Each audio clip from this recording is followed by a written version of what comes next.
Kemudian dia mengatakan kepada manusia, "Iqra kitabak," lihat bukuku, baca katanya. Dia sudah tahu isinya apa. Tetapi orang-orang kafir, dia ambil dengan tangan kirinya dan dia mengatakan, "Duhai, kiranya aku tidak pernah punya catatan seperti ini." Datang orang munafik, diambil lagi dari belakang punggung dengan tangan kirinya lagi.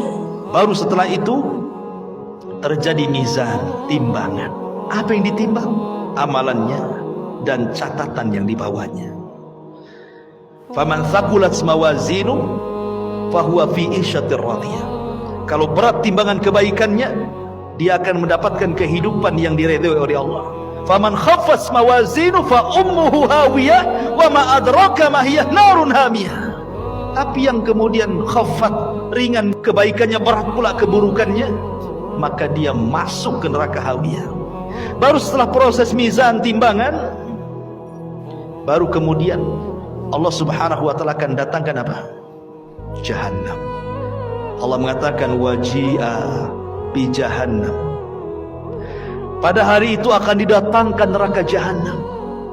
Waji'a bi jahannam yauma idzin yatadzakkarul insan. Ketika jahannam dihadirkan, barulah ingat manusia, kenapalah di dunia saya seperti ini, seperti itu. Kemudian malaikat akan datang bersaf-saf, wal malaku saffan saffa. Disitulah Allah subhanahu wa ta'ala akan datang dan akan mengajak bicara satu persatu hamba-hambanya.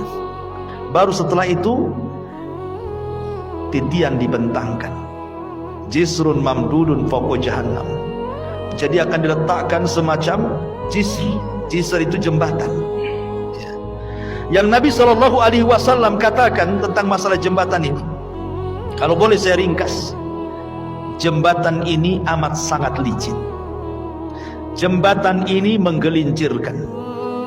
Jembatan ini memiliki besi pengait yang sangat besar. Jembatan ini mudah terpeleset karena bukan lurus tetapi berbelok-belok dan bergerak. Jembatan ini lebih halus dibandingkan rambut, lebih tajam dibandingkan pedang. Ya. Jembatan ini akan membelah telapak kaki manusia, sehingga tidak semua orang selamat dari titian ini.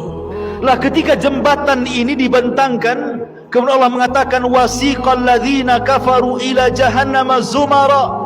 Allah langsung masukkan orang kafir, tidak pernah masuk titian orang kafir, langsung dimasukkan ke dalam jahannam. Sehingga yang tersisa cuma dua, mukmin dan kafir. Lalu Allah berikan cahaya untuk modal melewati titian itu. Ada yang seperti kilat atau di ujung saja.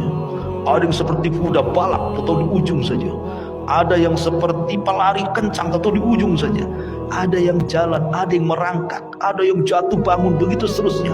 Karena ada kalalib di situ, ada kait mengait, ya, yang ujungnya seperti duri dan akan menghantam siapa saja. Kemudian kalau sudah terlempar dari jisr itu, dari titian itu, maka akan sampai di dasar jahanam itu setelah 70 tahun.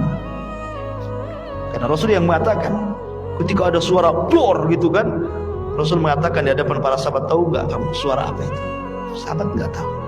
Itulah batu yang dilempar dari atas titian setelah 70 tahun baru sampai sekarang dasarnya katanya.